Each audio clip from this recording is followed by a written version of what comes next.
যেই কোরবানি আমরা বর্তমানে পেয়েছি, মিল্লাতা আবিকুম ইব্রাহিম, আমাদের মুসলিম মিল্লাতের আদি পিতা হজরতে বাবা ইব্রাহিম আলাইহিস সালামার সুন্নত হিসেবে আমরা এই কোরবানির বিধান পেয়েছি।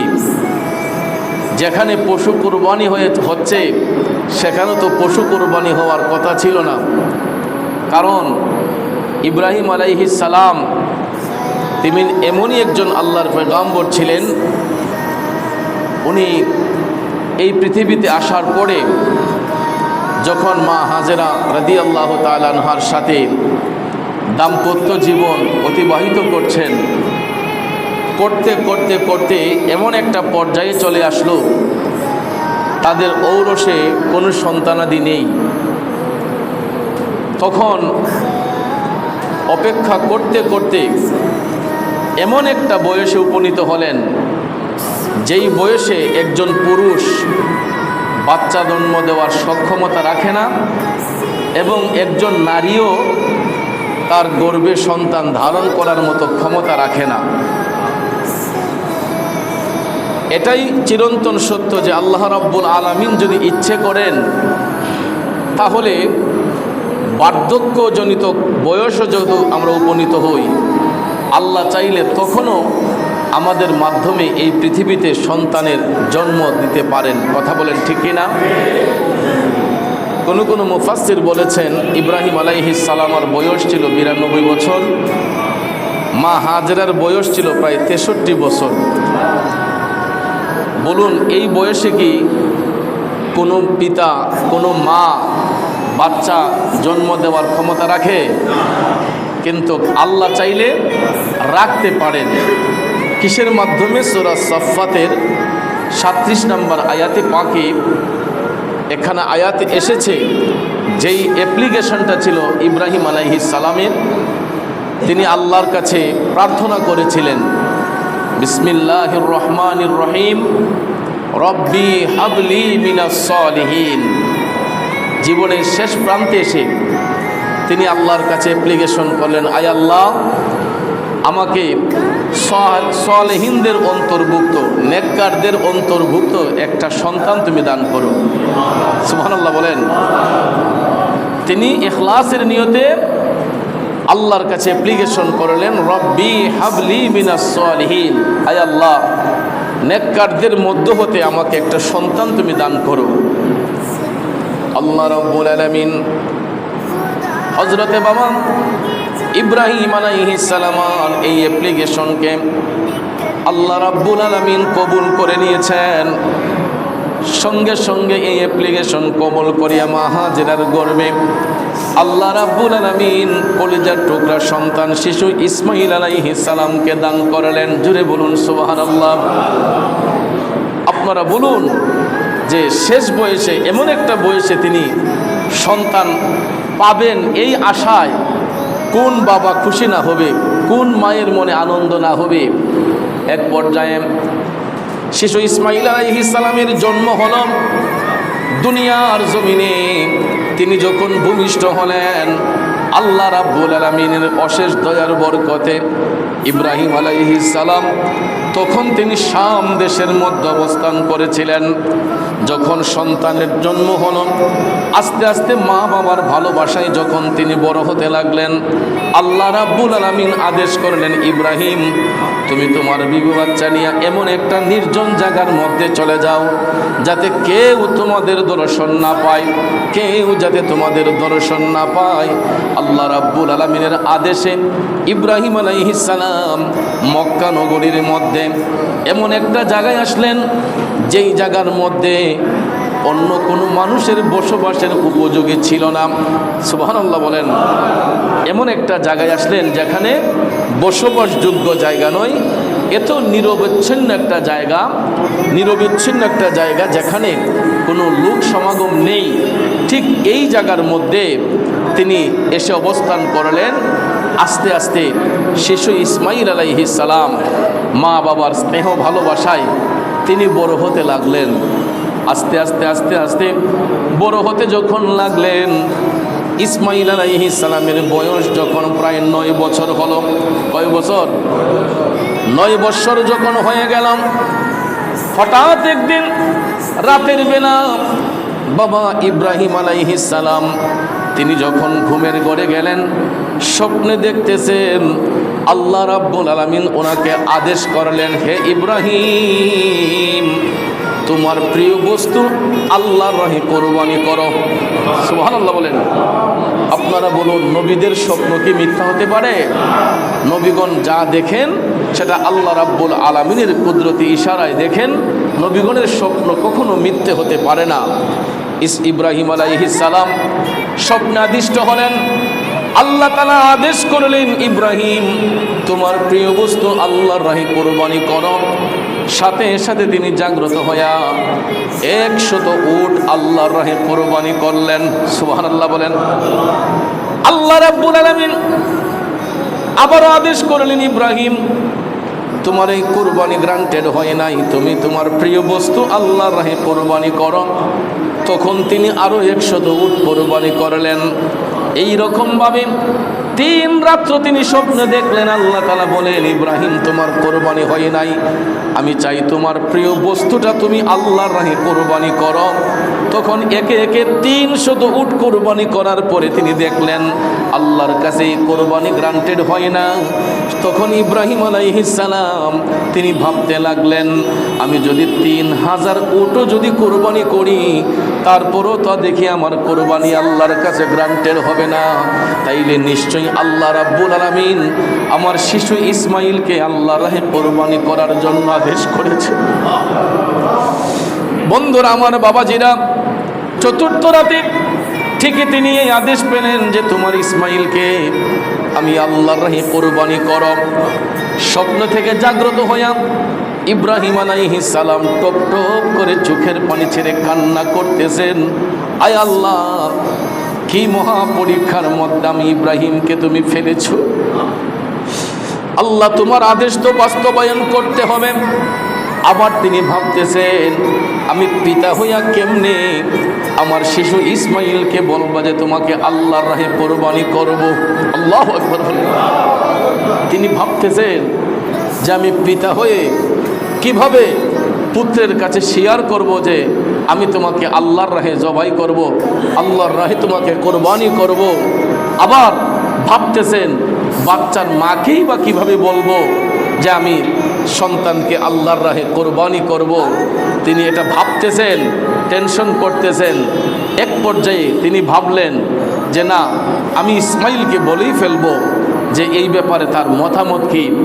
আমার ইসমাইলকে আমি বলবো যে এই বিষয়ে তার মতামত কি। যেহেতু আল্লাহর হুকুম এসেছে, এই হুকুম তো আমাকে বাস্তবায়ন করতে হবে, কারণ সন্তান আল্লাহর দেওয়া আমানত। আবার আল্লাহ চেয়েছেন আমি তাকে আল্লাহর রাহে বিসর্জন দেব, কোরবানি করব। এতে তিনি এক পাও পিছপা হন নাই। তিনি ভাবতে সিদ্ধান্তে অটল। যেহেতু আল্লাহ চেয়েছেন, আল্লাহ দিয়েছেন, আবার আল্লাহ চেয়েছেন, অবশ্যই আমি ইসমাইলকে আল্লাহর রাহে কোরবানি করব। যদি বলুন না সুবহানাল্লাহ। এক পর্যায়ে তিনি শিশু সন্তান ইসমাইল আলাইহিস সালামকে ডাইকা একটা নির্জন জায়গার মধ্যে নিয়ে গেলেন।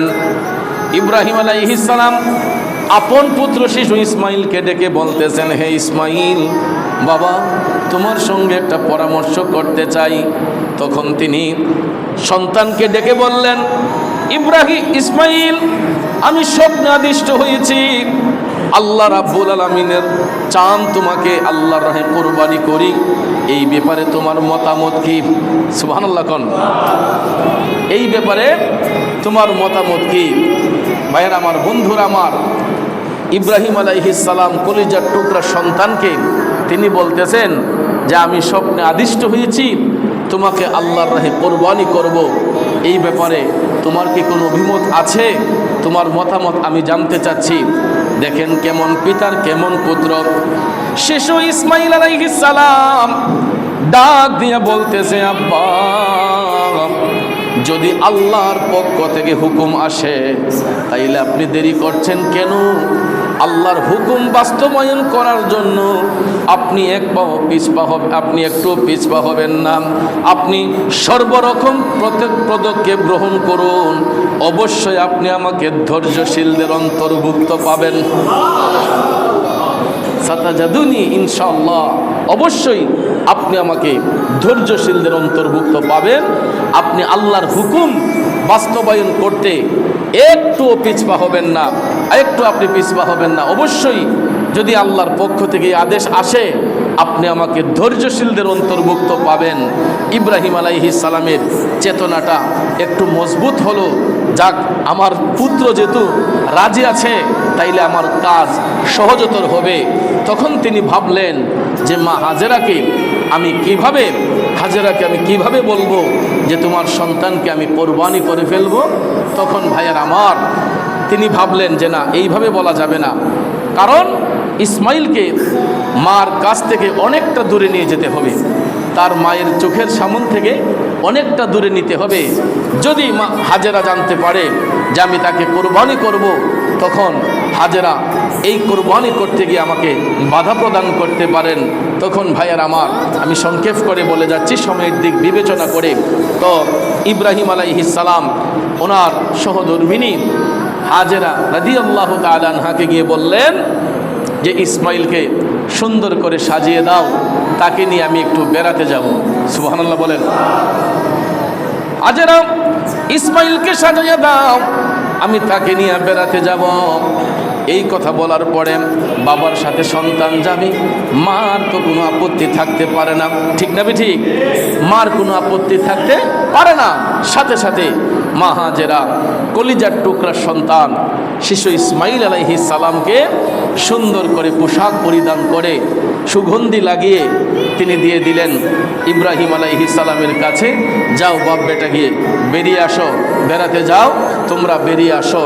তখন ইসমাইল আলাইহিস সালাম ওনার পিতার সঙ্গে তিনি রওনা হইলেন অনেকটা দূর, যেখানে কোনো কাক পাখিও নেই, কোনো মানুষের চিহ্ন থাকবে দূরের কথা, কোনো পশু পাখি দেখারও কোনো কায়দা নাই, এমন একটা নির্জন জায়গার মধ্যে নিয়ে গেলেন, যেই জায়গাটা বর্তমানে মিনা নামে পরিচিত।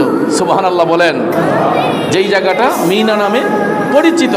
ভাইয়ার আমার, সঙ্গে সঙ্গে ইব্রাহিম আলাইহিস সালাম কলিজার টুকরা সন্তানকে নিয়ে তিনি যখন ঘর থেকে বের হলেন, ঠিক ওই মুহূর্তে ইসলামের চিরশত্রু শয়তান প্রথমে ইব্রাহিম আলাইহিস সালামকে ধোঁকা দেওয়ার জন্য ইব্রাহিম আলাইহিস সালামকে গিয়ে বলতেছে যে ইব্রাহিম, তুমি কেমন বাবা হইলা? তুমি স্বপ্নে দেখেছো ছেলেকে কোরবানি করো, জবাই করো, আর তুমি বাস্তবে তাই করবা? তুমি পিতা হইয়া এই কাজটা কিভাবে করতে পারো? তোমার ছেলেকে জবাই করবা, তুমি ছেলের মার কাছে কি জবাব দিবা? তুমি কি জন্য তোমার ছেলেকে জবাই করতে প্রিপারেশন নিয়েছো? যখন শয়তান এই রকম প্ররোচনা দিতে লাগলো, ইব্রাহিম আলাইহিস সালাম তখন চিৎকার মেরে বলে উঠলেন আল্লাহু আকবার। আল্লাহু আকবার বলার সাথে সাথে শয়তান আর প্রশ্রয় পায় নাই, কারণ এটা এমন একটি শক্তিশালী অস্ত্র, যেই অস্ত্রটা মুমিনদের জবান থেকে বের হলে শয়তান পলায়ন করতে বাধ্য হয়ে যায়, শয়তান দূরীভূত হয়ে গেল। যখন প্রশ্রয় পায় নাই, ইব্রাহিম আলাইহিস সালাম আল্লাহু আকবার ধ্বনি দেওয়ার সাথে সাথে এখান থেকে শয়তান পলায়ন করলো। তখন ভাবলো যে না, আমি তার কাজে বাধা দিতেই হবে। এখন হাজেরাকে গিয়ে বলে দেব যে তোমার ছেলেকে কোরবানি করার জন্য নিয়ে যাচ্ছে। ভাইয়ের আমার, ইসলামের চিরশত্রু শয়তান মা হাজেরা রাদিয়াল্লাহু তাআলা আনহার কাছে এসে বলতেছে যে হাজেরা, তুমি কেমন মা? জীবনের শেষ প্রান্তে এসে একটা সন্তান লাভ করেছো, আর তুমি তোমার সন্তানটাকে নিজের হাতে সাজিয়ে দিলা। তোমাকে ধোঁকা দিয়েছে ইব্রাহিম, তোমার ছেলেকে জবাই করার জন্য নিয়ে যাইতেছে। সে নাকি স্বপ্নে আদিষ্ট হয়েছে তোমার ছেলেকে কোরবানি করবে। মা হাজেরা তখন চিৎকার মেরে বলে উঠলেন আল্লাহু আকবার। আল্লাহু আকবার যখন তিনি বললেন, তখন শয়তান এখনও প্রশ্রয় পায় নাই। মা হাজেরা ভাবতেছেন যে তার বাবা তো কখনো সন্তানকে জবাই করতে পারে না। তখন তিনি এটাও বললেন, যদি আল্লাহর হুকুমে হয়ে থাকে তাহলে এই ব্যাপারে আমি হাজেরারও কোনো দ্বিমত নাই। সুবহানাল্লাহ বলেন না। তখন শয়তান এখানেও প্রশ্রয় পাই নাই। তৃতীয়বার এই ইসলামের চিরশত্রু শয়তান চলে গেছে শিশু ইসমাইল আলাইহিস সালামের কাছে, গিয়ে বলতেছে, ইসমাইল, তোমার কি জীবন দিয়ে কোনো দরদ নাই? তোমার বাবা তোমাকে জবাই করবে আর তুমি গলা পেতে দিবে? এটা হয় কিভাবে?